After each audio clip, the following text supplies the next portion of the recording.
1 अप्रैल से हरियाणा प्रदेश की मंडियों में गेहूं की खरीद शुरुआत हो चुकी थी, लेकिन सोनीपत मंडी में कोई भी डेयरी गेहूं की नहीं पहुंची थी। लेकिन आखिरकार 2 डेयरियां सोनीपत के अनाज मंडी में पहुंच चुकी हैं और सोनीपत के ही गांव से किसान ये गेहूं लेकर सोनीपत मंडी में पहुंचे हैं। लेकिन जो किसान हैं उनका ये कहना है कि ये इस मंडी के गेहूं नहीं है। जो उनके पास मैसेज गया था वो 604 क्विंटल का मैसेज गया था और ये मोहाना मंडी बनाई गई है, वहाँ का मैसेज था। लेकिन कहीं से रिलेशन निकाल कर उन्होंने मंडी में डाले हैं और जो सरकार कह रही कि कहीं भी वो गेहूं बेच सकते हैं, उसके भी विपरीत जो नतीजे सामने हैं और उन्हें मंडी में गेहूं लेने से इनकार कर दिया गया। हमारे साथ किसान नवीन है, क्या दिक्कत आई है जी? हमें दिक्कत ये आई जी, हम कल ट्रैक्टर पे लेके आए, मोहाना मंडी में गए पहले वहाँ, लेकिन कोई भी बैठा नहीं था मंडी में, ना कोई अड़ती है ना कोई सरकार का आदमी था, कुछ भी नहीं था वहाँ पे। लेकिन वहाँ को था ही नहीं था, हम वहाँ कहाँ डालेंगे, तो हम अपने सोनीपत लेके आए। हमारे नज़दीक फिर सोनीपत थी, तो सोनीपत में हम आए तो उनको हमने मैसेज दिखाया। पहले वो बोले भाई मैसेज के बगैर तो एंट्री नहीं होगी, जो वहाँ गेट पर बैठे थे। तो हमने उनको मैसेज दिखाया, लो जी, तो वो बोले तो तुम्हारा मुँह का है, तो मुँह का मैसेज बताया, माँ जी मंडी में को बैठे नहीं तो हम कहाँ जाएंगे। तो वो बोले कि भाई चलो एक एप्लीकेशन लिखवाई फिर उन्होंने हमसे यहाँ सेक्रेटरी के उसमें। तो एक एप्लीकेशन लिखने के बाद तब बहुत ही बिल्कुल रिक्वेस्ट करने के बाद उन्होंने एंट्री करी है। वहाँ आते ही फिर ट्रेली से उतरने नहीं दिए पहले गेहूँ। पहले बोले नहीं हम इसको ट्रेली से अपना मॉइस्चर चेक करेंगे। वो एक मशीन लेके आए, उसमें डाला, उसमें हमारा मॉइस्चर आया 12.4। बिल्कुल दोपहर में हमने गेहूँ कटवाए थे। लेकिन उसके बाद भी 4 के आने के बाद नहीं, इसको आज नहीं भरेंगे, इनको आज रखो, कल इनको दोपहर में इसको पंखा लगा के इसमें जार लगा के उसके बाद दिन में होने के बाद कल शाम को भरे जाएंगे। और आज अब 10-11 बज रहे हैं, अब भी हमारे पे पंखा लगा है। उसके बाद वो कह रहे हैं अभी हम आएंगे, वो 11-12 बजे आएंगे, तब आके फिर दोबारा मीटर लगाएंगे। उसके बाद जाके कभी अगर वो पास करेंगे तो भरे जाएंगे, नहीं तो हमारा तो 3 दिन से एक ट्रेली के लिए हमने आग परेशान होना पड़ रहा है।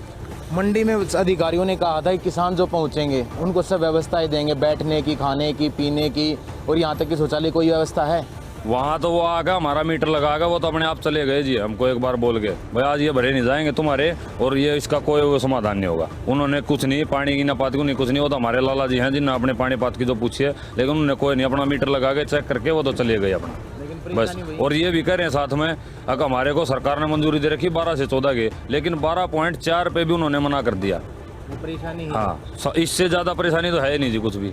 अब 600 क्विंटल हम एक जगह कैसे लेके आएंगे जी, ये बताओ। 600 क्विंटल का हमारा मैसेज भेज दिया, अगर जितनी हम लिया है उसका गेट पास कट गया, लेकिन उसके बाद कह रहे हैं अब तुम अपने मैसेज को वो कराओ रिन्यू। अब हम अपना खेत में रहेंगे या हम उसके दफ्तर के चक्कर काटेंगे, ये बताओ। ये परेशानी कहीं ना कहीं परेशानियों को अब फिर से सामना अन्नदाता को करना पड़ रहा है। जो मैसेज गया वो 604 क्विंटल का गया, लेकिन जो गेहूं लेकर वो पहुंचे उसे भी शुरुआत में मना कर दिया गया। फिर रिक्वेस्ट की गई, प्रार्थनाएं की गई अधिकारियों के सामने, उसके बाद मंडी में गेहूं को उतरवाया गया। लेकिन जो मॉइस्चर निकला उसके बाद जो गेहूं को नहीं खरीदा गया है और दोबारा एक जार लगा दिया गया है और कहा यह गया है कि अब दोबारा कंपनी आएगी और चेक करेगी, उसके बाद ही जो उनका गेहूं है उसको खरीदा जाएगा। बहरहाल अब देखना यही होगा कि अन्नदाता की इन परेशानियों का सामना अधिकारी कब तक करते हैं, या फिर अन्नदाता जैसे पहले परेशान था उससे भी ज्यादा परेशान इस मंडी में आकर ही रहेगा। हरियाणा सरकार की तरफ से मंडियों में गेहूं की खरीद शुरू हो गई है, लेकिन किसान को परेशानी का सामना करना पड़ रहा है। वजह है मैसेज ना आना। ऐसे बहुत से किसान हैं जिनकी फसल पककर तैयार है, लेकिन उन्हें मैसेज नहीं आया है, जिसके चलते वो जब मंडी में आ रहे हैं तो उन्हें गेट पास नहीं मिल रहा और मंडी के अंदर उनकी गेहूं नहीं उतर रही। इस समय हम करनाल की तस्वीरें दिखा रहे हैं। ये राष्ट्रीय कृषि बाजार है, साथ ही साथ ये मार्केट कमेटी का भी दफ्तर है।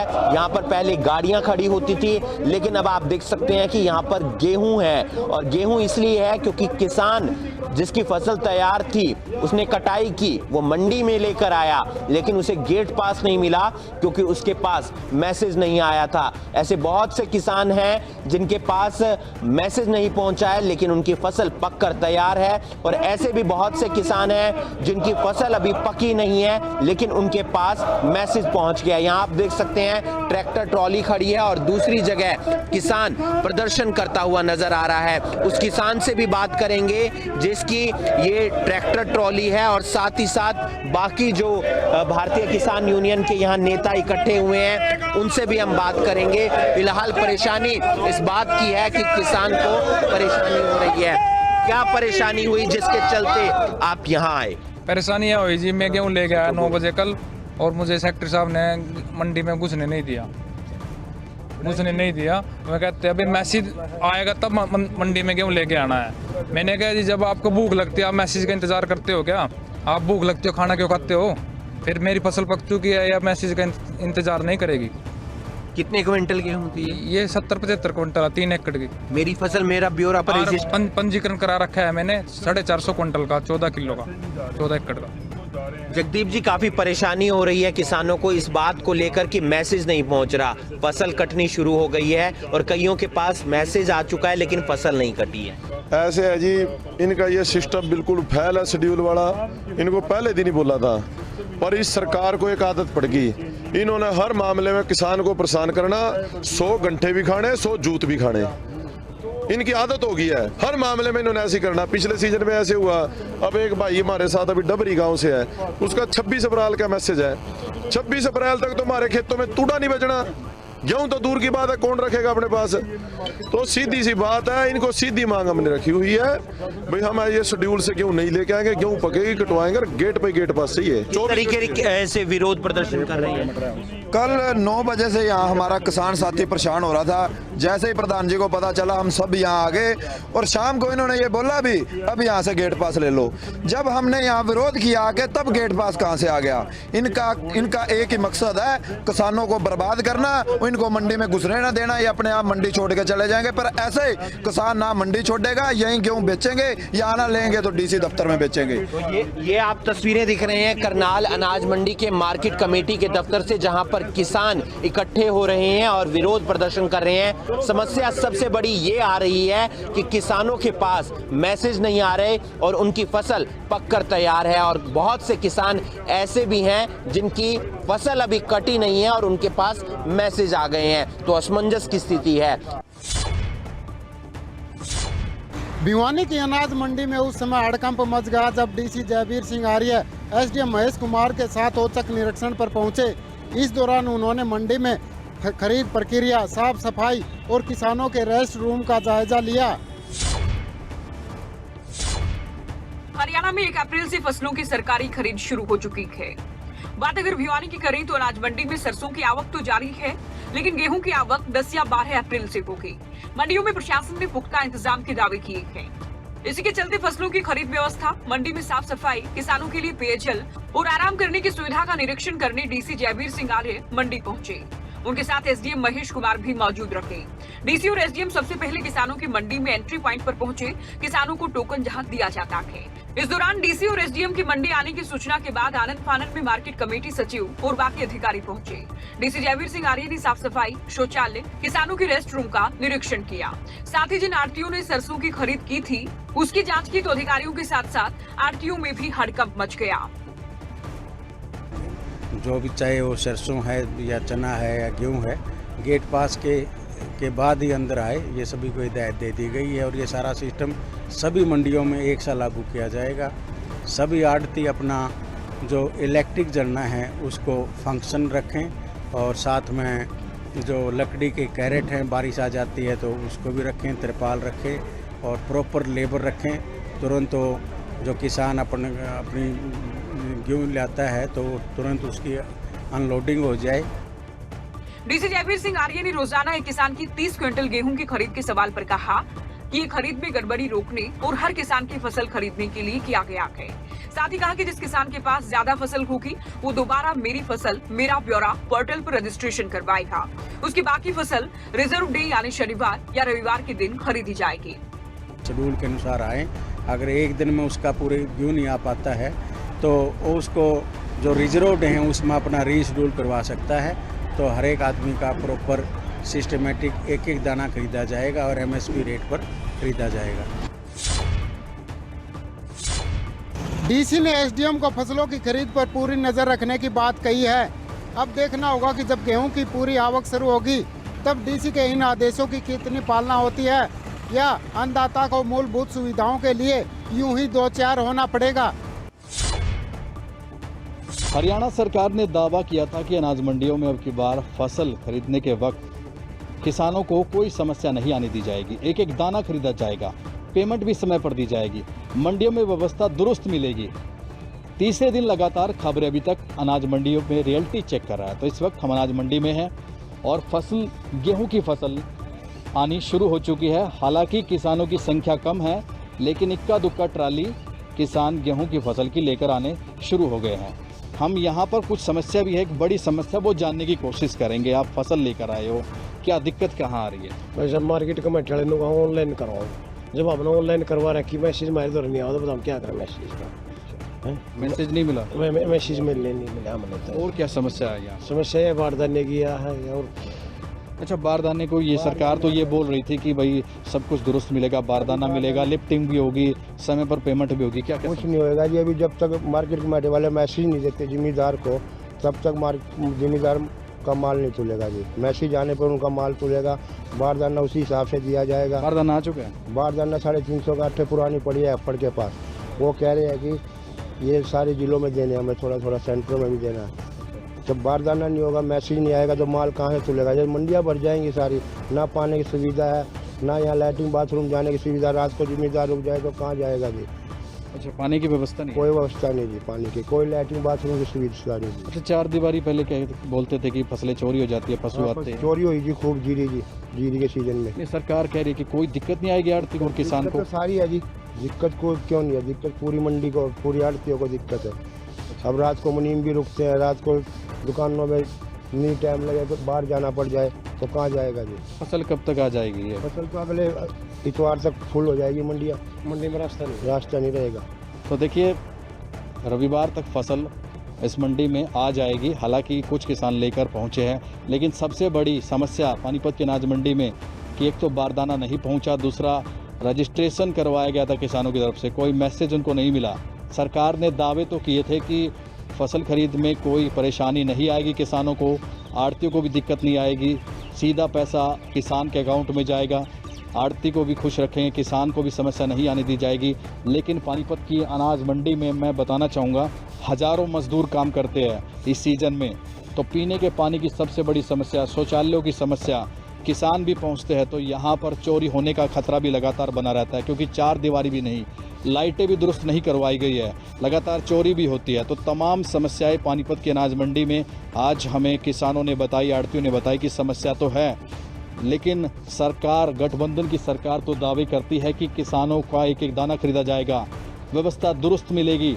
लेकिन पानीपत अनाज मंडी में अब तक किसानों के पास मैसेज नहीं पहुँचे, बारदाना नहीं पहुँचा, पानी की व्यवस्था ठप पड़ी है, शौचालय खराब पड़े हैं, 4 दीवारी भी नहीं। तो कुल मिलाकर समस्याओं का अंबार पानीपत के अनाज मंडी में लगा हुआ है। तो ऐसे में सोचिए, जब एक हफ्ते बाद किसान भारी संख्या में फसल लेकर अनाज मंडी में पहुंचेंगे तो व्यवस्था चरमरा जाएगी। ऐसे में अब किसान ये उम्मीद लगाए बैठे हैं कि जल्द से जल्द सरकार, प्रशासन अनाज मंडियों की व्यवस्था दुरुस्त करे, ताकि जब किसान फसल लेकर पहुंचेंगे तो किसी भी समस्या का सामना नहीं करना पड़ेगा। प्रदेश की अनाज मंडियों में 1 अप्रैल से रबी की फसल की सरकारी खरीद शुरू हो चुकी है। बात करें गेहूं की, आज गेहूं की फसल की खरीद का 3रा दिन है। इस समय हम खड़े रेवाड़ी की नई अनाज मंडी में। यहाँ की बात करें तो रेवाड़ी की नई अनाज मंडी में आज बात करें शनिवार है, तो आज किसी तरह का कोई शेड्यूल जारी नहीं हुआ है, तो उसी को लेकर किसी तरह का कोई टोकन या गेट पास भी नहीं है जारी हुआ है। फार्मर्स भी नहीं पहुँचे हैं। जो एक ही ढेरी जो है बताया जा रहा है कि अभी बेचने के लिए किसान लेकर आए हैं, उसका भी अभी तक कोई एंट्री नहीं हो पाई है। फिलहाल बात करें रेवाड़ी में 3 मंडियाँ हैं, रेवाड़ी, बावल और कोसली। तीनों मंडियों में 3 दिन की खरीद की बात करें तो 13,470 क्विंटल जो है अभी तक 2 दिन में खरीद गेहूं की हो चुकी है। और जिनमें जो बावल मंडी है उसमें 483 और रेवाड़ी मंडी में भी जो है 483 के आसपास जो गेहूं की खरीद बताई जा रही है। फिलहाल जो फार्मर्स हैं वो मंडी में सरसों की फसल के ज़्यादा पहुंच रहे हैं और कहीं ना कहीं आप देख सकते हैं पूरी मंडी में सरसों की ढेरियाँ और कट्टे ही दिखाई दे रहे हैं। किसानों की जो अभी हमें भी आड़तियों से भी बात हुई, उनका कहना है कि जो कि फार्मर्स है वो अभी फसल कटाई में बिजी है और फसल कटाई जो है अभी फ़िलहाल चलेगी। जब तक फसल कटाई शुरू नहीं होगी, प्रॉपर तरीके से पूरी नहीं हो जाएगी, तब तक जो है गेहूं लेकर किसान मंडी में नहीं पहुंचेंगे। फ़िलहाल खेतों में किसान बिजी है और मंडी में वो जो उनकी कटाई जारी है गेहूं की, उसके बाद ही वीट लेकर किसान पहुँचेंगे। फ़िलहाल जो शेड्यूल है वो सोमवार से नया शेड्यूल जारी होगा और पोर्टल में भी जो है अभी तकनीकी जो दिक्कत आ रही है मंडी में जो गेहूँ सरसों की फसल है उसकी प्राइवेट खरीद की जा रही है और जो गेहूँ है उसकी सरकारी खरीद पर खरीद एजेंसी हेफेड को दी गई है। और बावल और कोसली की बात करें तो वेयर हाउस यहाँ पर खरीद प्रक्रिया द्वारा करवाई जाएगी। फिलहाल जो है किसानों की सुविधा के लिए मंडी प्रशासन द्वारा भी सभी प्रकार की सुविधाएं प्रदान की जा रही है। सिंघू बॉर्डर पर किसान संयुक्त मोर्चे की तरफ से किसान प्रीमियम लीग का आयोजन करवाया गया। वॉलीबॉल प्रतियोगिता किसान प्रीमियम लीग इस प्रतियोगिता का नाम रखा गया है। वहीं यह प्रतियोगिता 2 दिन तक चलेगी और इसमें 40 टीमें भाग ले रही हैं।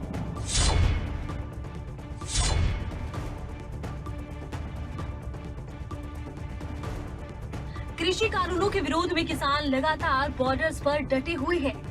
बॉर्डर्स पर चल रहा किसानों का प्रदर्शन भले ही 100 दिन से ज्यादा का हो चुका हो, लेकिन अब ये आंदोलन जन समर्थन खोता जा रहा है। इसी के चलते सोनीपत में सिंघू बॉर्डर पर अलग ही नजारा देखने को मिला, जहां संयुक्त किसान मोर्चे की तरफ से वॉलीबॉल किसान प्रीमियर लीग का आगाज किया गया। किसानों का मनोबल बढ़ाने के लिए इस वॉलीबॉल टूर्नामेंट का आयोजन किया गया।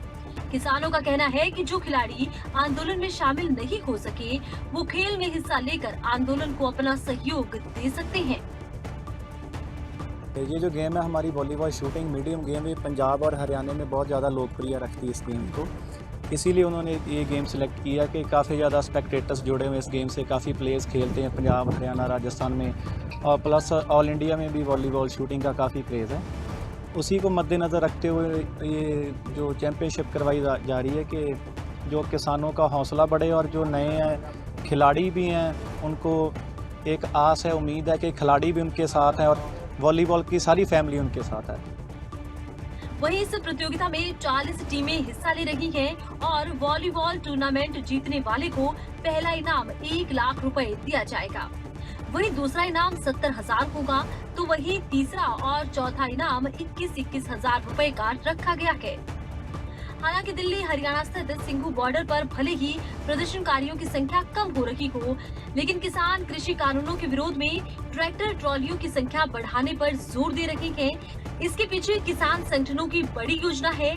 किसान आंदोलन से जुड़े लोगों की माने तो ऐसा इसलिए किया जा रहा है ताकि पंजाब तक ये खबर ना जाए कि सिंघू बॉर्डर खाली होने लगा है।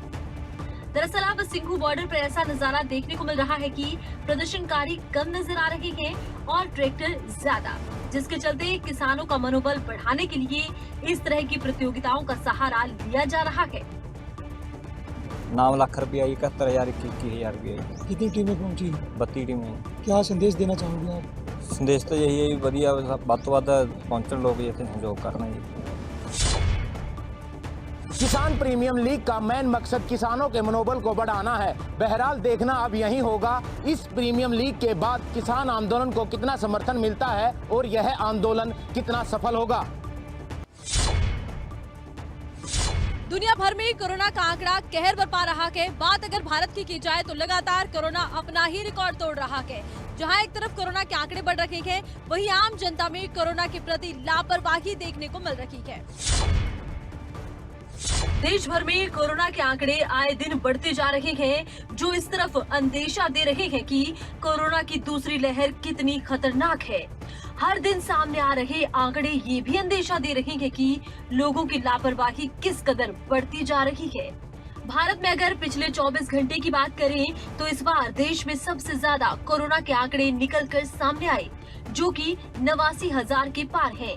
यही नहीं, देश में पिछले 24 घंटे में सबसे ज्यादा कोरोना से मौतें भी हुई है। आंकड़ा बेहद डरावना है। वैक्सीन आने के बाद लोगों ने कोरोना के प्रति लापरवाही बरतना शुरू कर दिया, जिसके बाद भारत में कोरोना संक्रमण के मामले लगातार तेजी से बढ़ रहे हैं और कोरोना के दिन ब दिन बढ़ते आंकड़े डरा रहे हैं।